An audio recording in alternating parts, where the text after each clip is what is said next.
and then you guys would kind of design sort of inspired by the motions of the queue, but then inevitably you'd make something that I thought was out, even like surpassed that, so I'd go and I'd try to make the queue catch up to you, and we did this kind of constant upping the ante thing.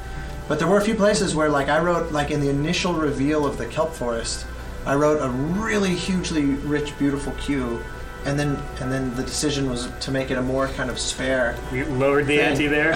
So no, I don't think that that's not how I interpreted it. It was, to me, like, it was a conscious choice to be sort of sparse and like that kind of almost sort of surreal underwater sort of thing. It wasn't this big grandiose like reveal of some, you know, lost world or something. And so the queue, I pared it way back to fit, it was a lot, you know, it's a lot like, later. Part of the whole just iterative process. Definitely, you know, the game design creates constraints for the art and music like that. And the programming creates constraints for everybody. Well, that's one way of seeing it. In that department, I actually feel like I made out like a bandit on this thing, because I felt that for all intents and purposes, I had no limitations technologically on the musical front. Like, we were able to implement a lot of simultaneous streams and every crazy idea on ways to make the music interactive and reflective of the player's experience moment by moment. I never felt like, well, that's a cool idea, but we got to come up with a compromise. Inevitably, when something became too complicated, it was not because the tech was limiting, it was because the idea itself was flawed. And so that, in that way, I feel really fortunate compared to every other department. Yeah, Matt got to make up for you on the compromise. Yeah. So here there's a crack at the end where you can see some light shining through. This is some of a mistake we made. Initially, the crack was not very obvious, so a lot of people was blown by the wind here, and they think this might be the end of the world, so they turned around. And so we add that extra light in the end just to kind of lure you moving forward. Right, and the whole design of this area is to encourage the players to stay together and to kind of huddle behind the same stones. So we're trying to make you feel closer and closer together. And like when you're separate in this level, you freeze up and you start moving slower. When you're together, you warm each other up and you can move faster. And so we're just really trying to build this bond between you and the other player and making it sort of a shared struggle. This whole level is exactly that. It's a shared struggle to really connect players and create an emotional kind of bond. And then we have this kind of arc in the story where things are going really downhill, and then all of a sudden you have this reversal. And I think because things go really downhill first, the reversal becomes more powerful. We do a lot of little stuff too, like when you're touching the other person, there's this sort of warm light that gets created between both of you, and lots of little signals that, hey, it's more cozy and nice to be with the other person than to be by myself.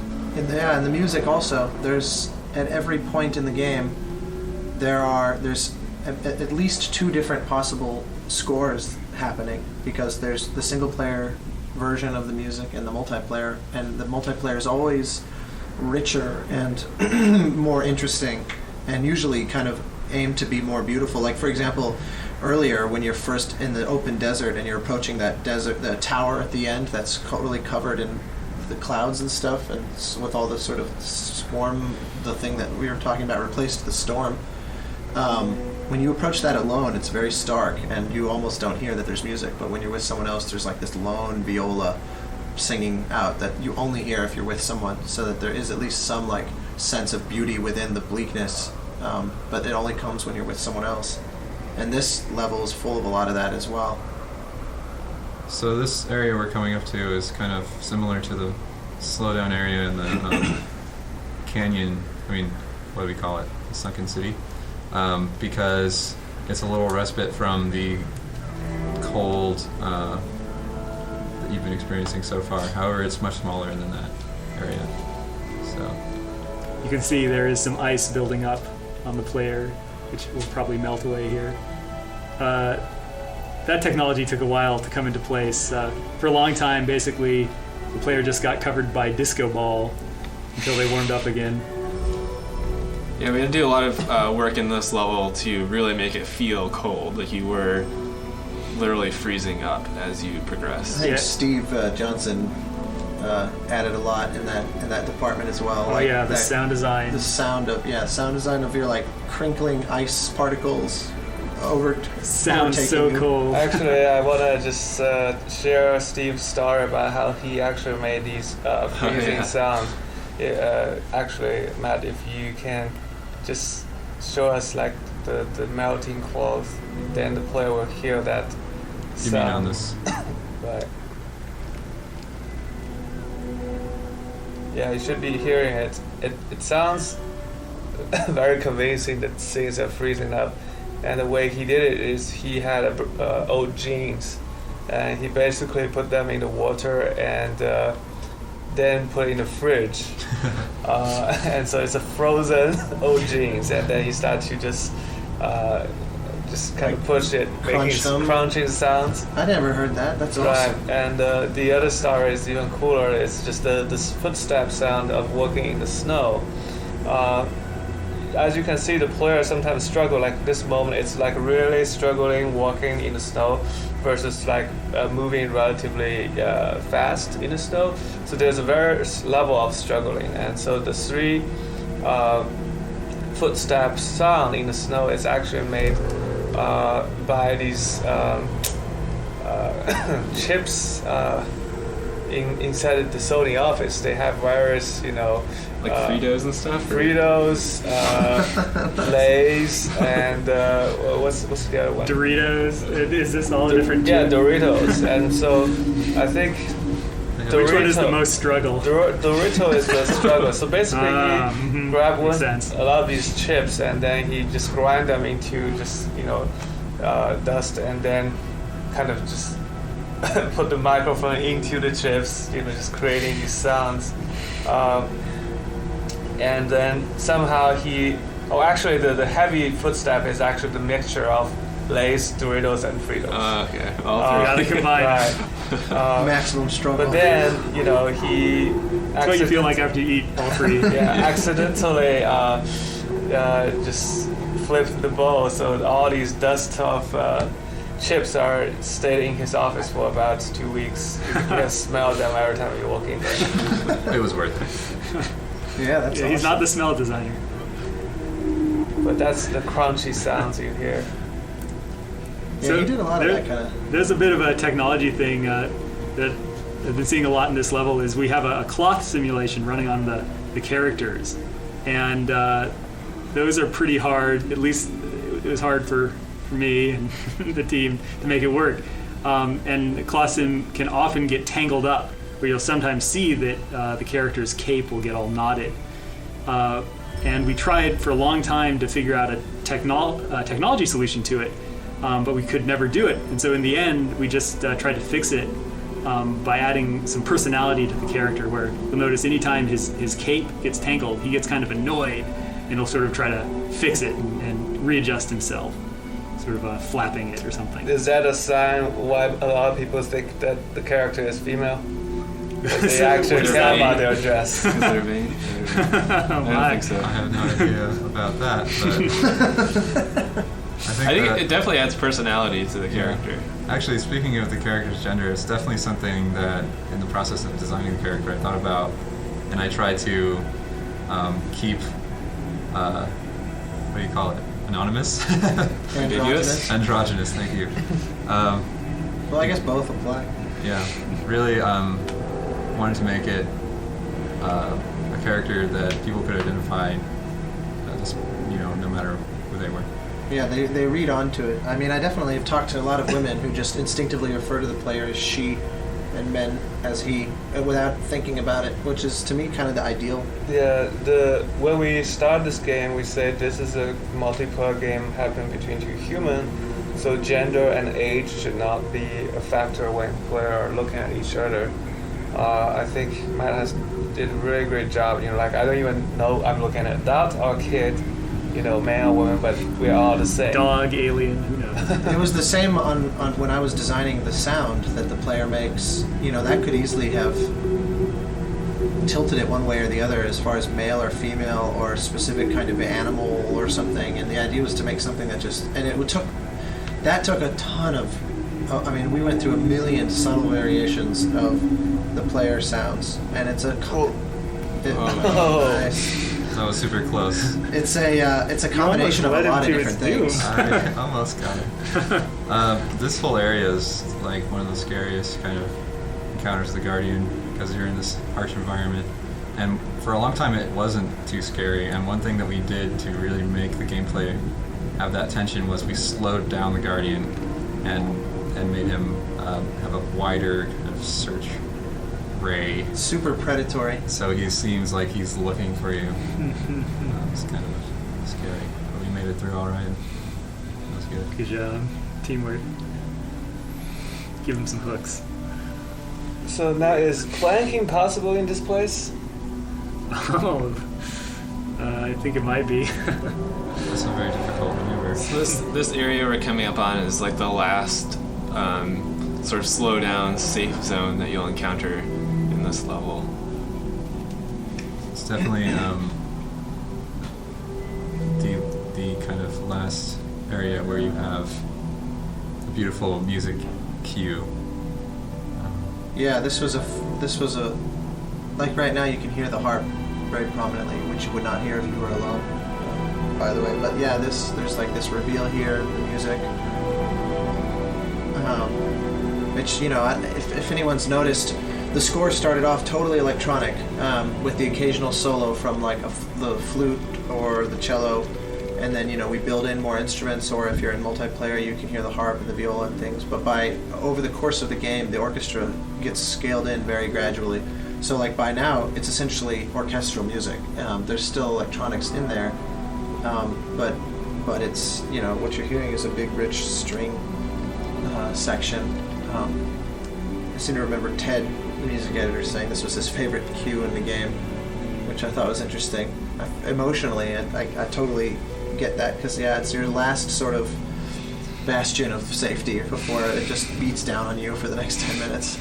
And I love the design of it because it's beautiful, but it's a bunch of sort of frozen, to me it has a very graveyard quality. And so it's sort of beautiful in that emotionally complex way.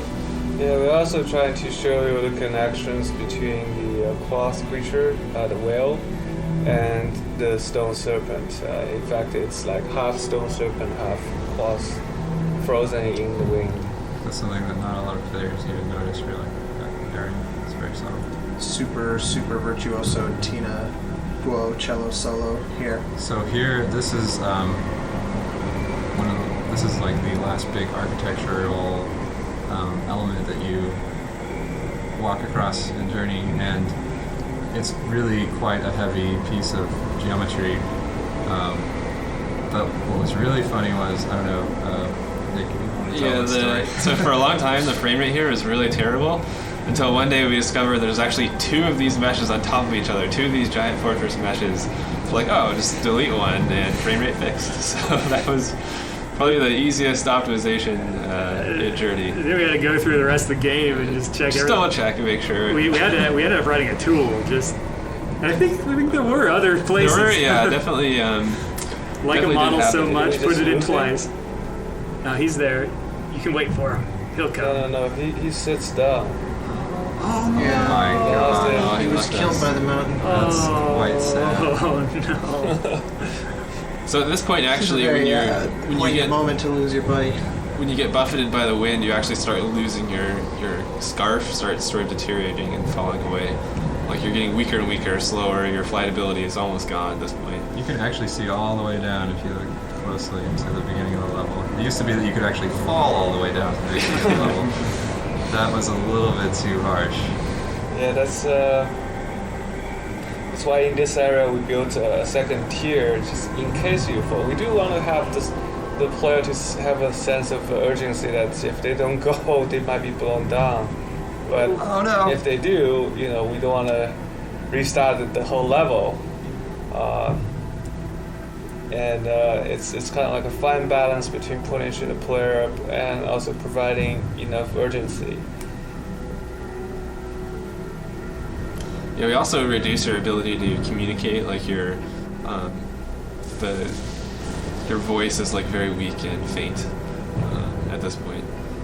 Yeah, that was another cool sound design kind of call where it scales way back to the point of, like, I remember the first time I experienced that.